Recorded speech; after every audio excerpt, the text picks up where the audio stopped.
Hello, I'm Robert, fact-checking stories that scare people.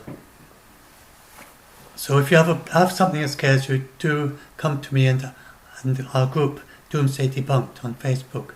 Now, this chap, Paul Begley, and just want to warn you against him. A very large number of the things we have to debunk come from him, because he says the world is going to end many times a year. Easily a dozen times a year. In fact, many more often than that. But it would be, maybe half a dozen to a dozen times that we have to reassure scared people that the world isn't going to end, because he's falsely prophesied that it is going to end. So just be aware of that. If you come across this chap, and he's a false prophet, and he's constantly saying the world's going to end. And he's very, very strange. He's a non-denominational Christian, so this means that he's not bound by kind of any of the organizations of Christianity. He's not Anglican or Catholic or Protestant or Baptist or anything. He's non-denominational, so he's got much more flexibility to just say whatever he likes. And his big thing is buy gold. You see, I'm not going to play it, but I'll just show you. So he says, he's got all these things about gold. Get your coffee now, get your silver, get your silver products. Call to action, gold. He's constantly saying buy gold. Now, so I just want to warn you about that.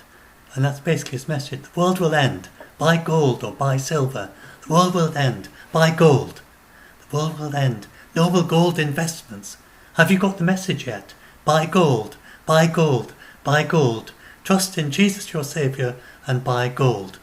That is basically his message. Very, very strange. And it's not a Christian message. There's nothing in the Bible saying you've got to go and buy gold. And despite what many people think, gold is not a safe investment. It's not safe like a bank account. It's a commodity, and prices of commodity go up and down. And at the moment, we are in the middle of a pandemic, and when you're in a pandemic, people panic, and they think, oh, I'm scared that I'm going to lose the money in a bank, so I'll go and buy some gold. So people tend to buy gold in a pandemic. The price goes up. In a situation where they're feeling uneasy about what's happening in the world. So the price goes up. So if you were to buy gold now, then the price is going to go down again. So you're going to lose money on it. So it isn't a safe thing to invest in at all. And there's the religious fraud prevention tips, and they say don't trust promises or a quick return on investment, no matter what the source. Religious affinity fraud is rampant. Don't trust your savings with any Christian, Jewish or Muslim businessman or woman who wear their religion on their sleeve and promise an unusually high return on your money, i.e. a blessing from God. If it appears unbelievable, it probably is.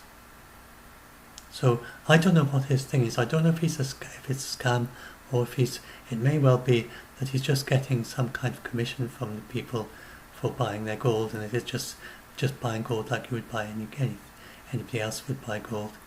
So but another thing is that commodity investments are not regulated.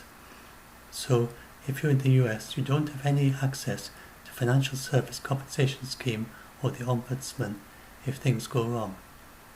You're just buying stuff. So basically, don't do that. And then I talked just back now, every time there's a solar eclipse or a lunar eclipse, he says the world is going to end. And he says there's something unique about the eclipse. Like this one, it is the summer solstice. So what? The solar eclipse can happen in any day of the year. The 365 days in the year, there are the solar eclipse is roughly is slightly less than once a year. Roughly every 500 years you'll get a solar eclipse that is on the summer solstice. A very rough calculation. And same for any other day. April Fool's Day. And roughly every 500 years it'll be on April Fool, or Easter, or any of the other solstices. And you quite often will have a day that's a special day in one way or another, and then you can say, oh dear, we've got a solar eclipse on April Fool's Day, so the world is going to end. You can make up any kind of story. So that's all they're doing there. And the solar eclipse, I explained before, I won't go into it again because I gave in my previous video, I talked about it properly, the one by the Mayans. But just to say very quickly that the moon comes across the sun. So you've just got the sun with nothing, and you can't see the moon in the daytime sky because the moon is black. It's just like at night. If you see it at night, then you may see half the moon lit up and the rest is just black. You can't see anything. So in the daytime sky, as it goes close to the sun, then the bit towards the sun gets thinner and thinner because the moon is between us and the sun. So only a little bit of it kind of shows where the sunlit bit. Then as the moon comes directly in close to the sun in the sky, the sliver of light is so thin you don't see it at all. And so you don't see it, and it's behind the blue sky, and black is just like the black of the night sky behind the blue sky, so you don't see the moon. And then it comes across the sun, and then as it comes across the sun, then you see a little chink come out, and then it gets bigger and bigger, so it's quite fun to watch. It takes quite a long time, a couple of hours, so it's not a blink and you miss it thing, but the blink and miss it sort of thing for the total eclipse, if you get one of these, or for the annular phase of this, it'll be quite short. It actually comes across, and then you set your alarm clock or whatever for the time predicted for the annular phase if you want to see it, because you can easily get bored and just do other things waiting 2 hours for it to happen. So unless you're very, very keen, and do not stare at the sun. I explained that in the previous video. So if you haven't got, you best buy some eclipse glasses, and there's not much else that is thick enough to be safe for your eyes. You can use welder's glasses, but only for the very high level of welder glasses. And it's much better to project it, or you can look at the dapples in dapples on trees, which I showed last time, eclipse dapples.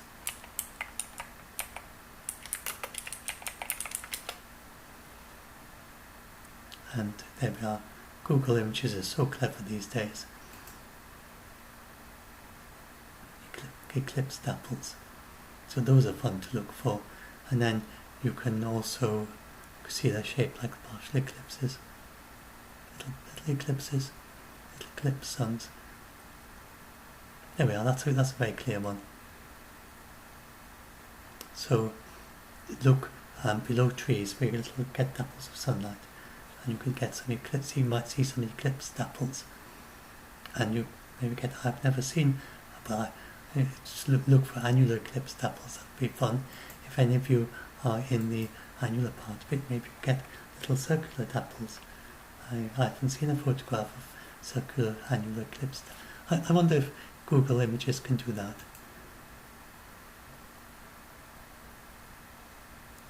Let's just have a quick look. Circular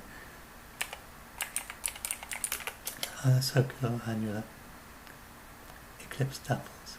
No, it's not quite clever enough to hide the or annular eclipse dapples. It's either it's not clever enough, or there aren't any photographs of them.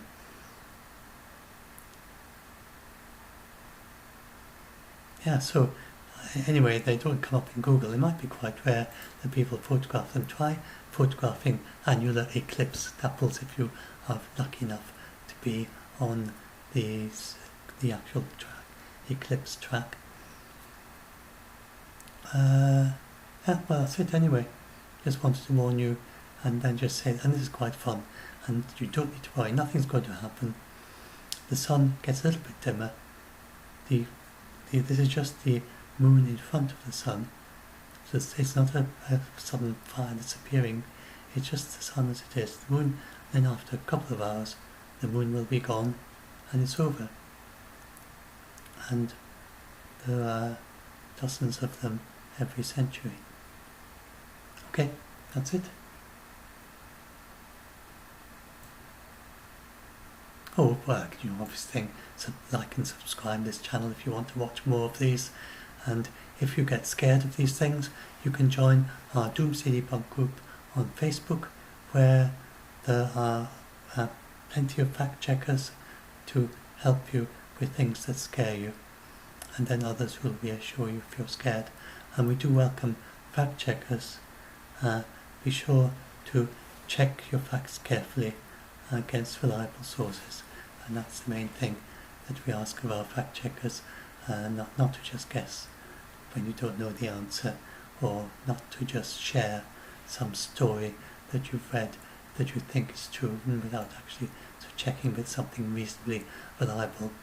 And that's what we do. It's not easy to do fact checking if you haven't got the science background, for instance, or the political background if it's about politics, or the historical background, or whatever. And if you're like me and I did a doctorate, and I haven't got a doctorate because I left. I didn't get it, and my supervisor said, they failed my doctorate, and my supervisor said, what you've got to do is to write your work up as papers instead. I was in Oxford, and they tend to be very, very critical of doctorates in Oxford University, and so it's rare anywhere else, but I knew a few people whose Oxford doctorate was failed. And my supervisor said, well, what you've got to do, you're not going to get it past them now. What you've got to do is to write up your work as papers, and then if you've got, say, 3-4 papers, then submit that for a doctorate at TSC instead of PhD, and get a doctorate by research instead of a doctorate by examination by the examiners. And so, but I got very depressed, and but not like a clinical depressed, but just a little bit down. And I did actually write the papers, but I never tried to submit. I wrote one paper. I never tried to submit it. I got that way as writing one paper, and then I said, and I just got involved in other things. I did some more maths on other topics. I wrote more papers, so I've got up in my loft. I've got several papers that I wrote on different topics. One was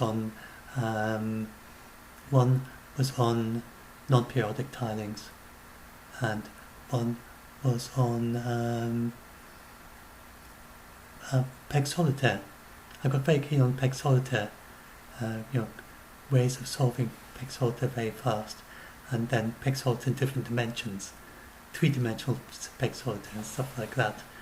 It was quite tall and 2-dimensional, and I came up, and then also I did another paper on, how you have hexagons.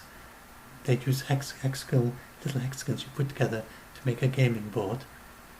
And if you have then you've got squares, and if you count the distance according to the number of hexagons going from A to B, and the number of squares going from A to B, say, and for squares obviously it's faster going that way and that way than diagonally, and for hexagons it's faster. You have the more squares between points if you go along horizontal or vertical, and if you go diagonally, then because of the length of the diagonals, then if you count the distance according to the number of squares you traverse, then some distances are shorter than others compared with the ordinary geometry. And so I asked myself the question, can you have an arrangement of tiles according to which the distance counted by number of tiles is the same as the distance measured geometrically, just a straight distance. So if it's 10 meters, it'll be 10 tiles, if it's 100 meters, 100 tiles in every direction, rather than just in those two directions. So I did a bit of maths, and I found that you can make tilings like that. And I don't, as far as I know, I don't think anyone's published that yet. I haven't come across it. If maybe there'll be some interest in me writing up that. I've got that paper upstairs somewhere. In fact, I've got a copy on my computer of that paper. That it shows how to construct such tilings. It shows that any such tiling like that, it can't be a periodic tiling. It has to be a non-periodic tiling. So it can't repeat. And then you get a non-repeating tiling that is it's just made with two sizes of tile, I think. And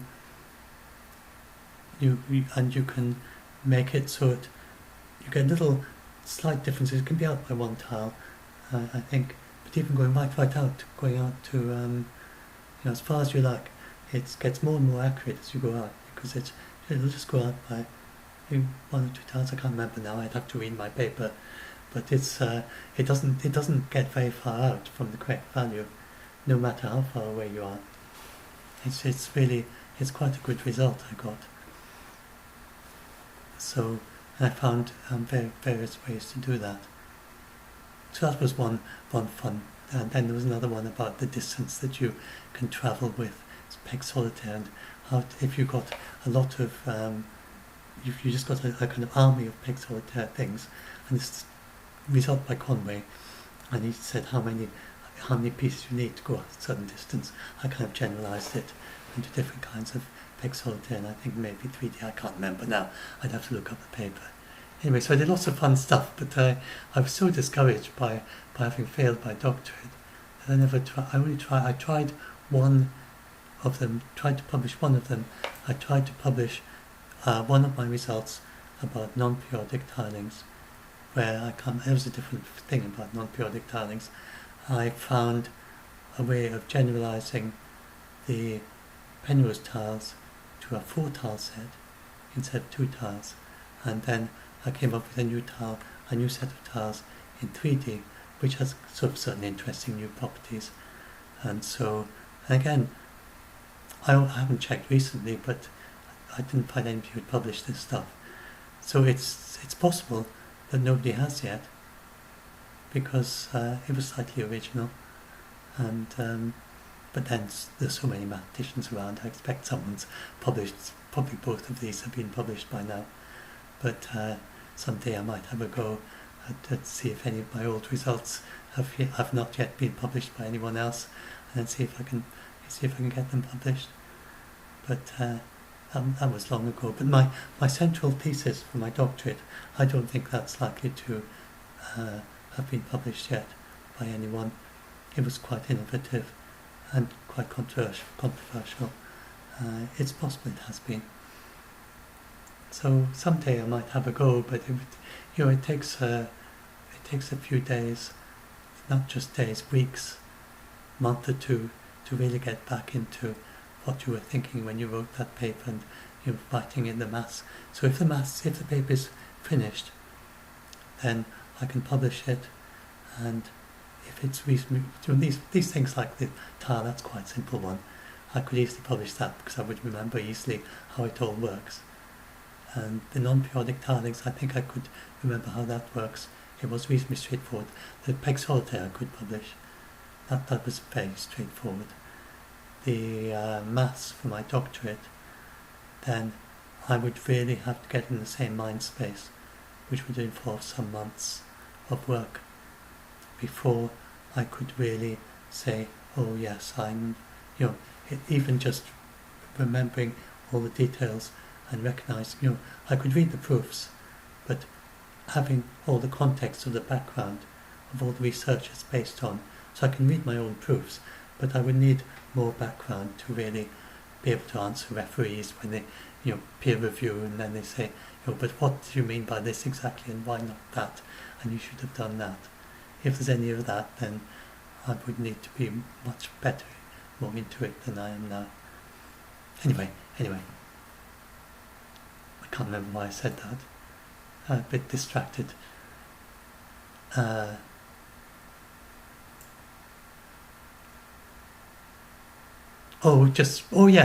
Yes, I was just saying that I know how to do academic research, and that is very useful, even though it's nothing to do with the maths. With maths, my background in maths, and I also did philosophy as well, so I know how to check citations, and even though it's just for pure maths, is the main place I learnt it. Once you've got that skill, then you can apply it to anything. If you've learnt it for, say, psychology or philosophy, then you can use the same rigour for science. Now, there's a problem that there's certain things, basic things you need to understand. There's a certain way of understanding maths and understanding science in a certain extent. Like, for instance, if you have never learned how to differentiate or integrate, then if you read a bit of research that requires you to know how to do that, then you're going to have a bit of a block there. It's almost like reading it in Japanese, and you would need to look at the people who've translated it into more familiar terms. So that sometimes you get technical issues like that if you're looking at science. But then, even if you do that, be a bit reassured, because if I'm reading science, then if I'm reading climate science, then although I understand the basic maths and the equations and things, there's a whole body of research there that you really need to know to have the proper context. And like for COVID-19, the models for COVID-19, the maths is very, very simple for me, but there are the details of exactly how their model works. Then I would have to read up about that to find out the details of what they're doing. What I can do is to check the assumptions and check the rationale, and then you look at the conclusions. So you can look at these basic things, and then with climate change, that's very, very concrete and really quite easy. You don't really need to be very scientific to get a good idea of what it's about and what their assumptions are. Basically, you've got to be logical and good at checking citations, and you've got to understand the reasoning processes, and then you look at, we're very lucky in the climate change, we've got the IPCC, and they present things very clearly, rather technically. They have the summary for policymakers, and then you have people who explain things very clearly. So you've got lots of ins into it, but you've got to find the right people to give you those ins, because you also sadly have the infodemic, and you have the journalists who just don't understand it at all, and then others who do understand it and they exaggerate, they make mistakes, they check with the wrong people, they use the wrong sources, they use people who don't have a clue about climate change, and they sometimes run them. That I'm talking about Jem Bentel, who hasn't got a clue. He's a sociologist. He just doesn't have the slightest clue about even science, even basic science. He's like these people who die. I don't know if he knows how to integrate or differentiate, but he's missing basic ideas in science and maths. And he's just not able to evaluate the climate models and understand the very basic science ideas behind them. And yet he wrote this thing, Deep Adaptation, which is scaring lots of people. And he makes a big thing about it never got published, as if that was an asset and a benefit, when actually it never got published because it failed the most basic peer review in sociology. So you can write sociology of climate change, of course you can, but you need to do the proper sourcing of the climate change and go to good sources. He sourced it to a blog on the internet by a systems analyst who wrote down his notes for a talk he gave to a small group of business people. That is not a reliable source climate change. If he can't get it published in a climate journal, then there's something very iffy and out about this research.